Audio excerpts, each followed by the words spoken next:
Mga boss, paano nga ba ginawa itong napakagandang round table na ito? Na kung titingnan mong mabuti, parang ang mga bulaklak nakalaminate sa loob po ng parang salamin.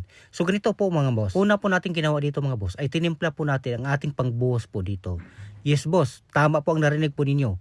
Buhos po ito mga boss gamit ang E+, A&B, Crystal Clear Laminating Epoxy. Tapos pinatakan ko po mga boss ng kulay blue para magkaroon po siya ng konting kulay. At ngayon, inihanda na po natin ang ating mold o ang ating hulmahan. Inispray po natin ito ng alcohol mga boss.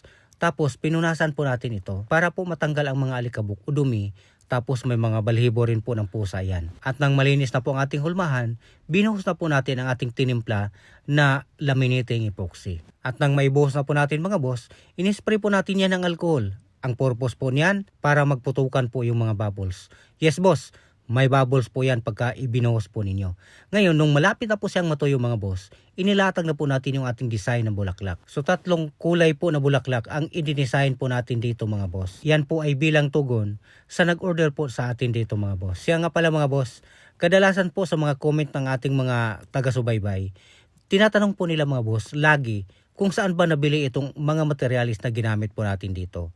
Lahat po ng mga gamit po natin dito mga boss ay nabili po natin sa online. Halimbawa sa Lazada, Shopee at Temu. So ngayon mga boss, nakikita na po ninyo ng unti-unti ang kagandahan po ng ating ginawa po ngayon. Sino ba namang mga nanood ngayon mga boss, lalong-lalo na ang mga babae, na talaga namang mapahanga at mapaganda po talaga dito mga boss. At nang matapos na po nating ilatag ang ating mga bulaklak mga boss, binuhusan na naman po natin. Ito po ang ating pangalawang buhos. Bakit po natin ito hindi biglayin na lang sa pagkapal?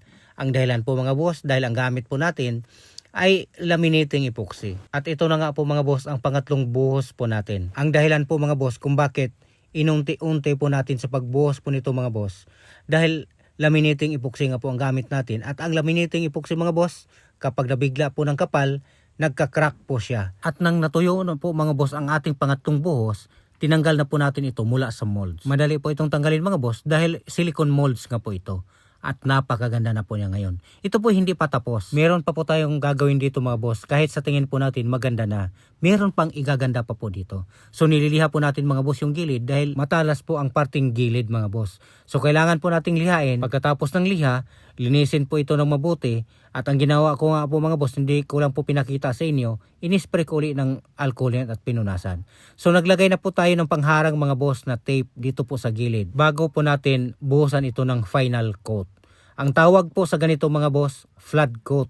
Dahil pababahain po natin yan mamaya-maya kapag malapit na po siyang matuyo. O yung lumalapot na po siya at nagdi-jelly na. So as usual mga boss, kapag nagbubuhos po ako, pinapaputo ko po ang mga bubbles. Gamit lang po ang alcohol.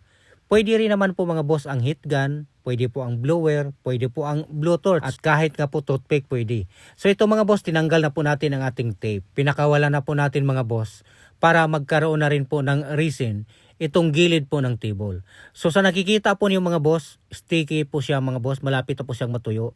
Yan po ang eksakto na pagtanggal po sa tape. Tapos inaalalayan lang po natin yan ng paintbrush para mabasa po siya ng maayos. So ito na nga po mga boss nung natapos na. Talaga namang masabi ko na pambihirang design to. Dahil yung gilid pag tiningnan mo sa mga boss, makikita mo yung mga bulaklak.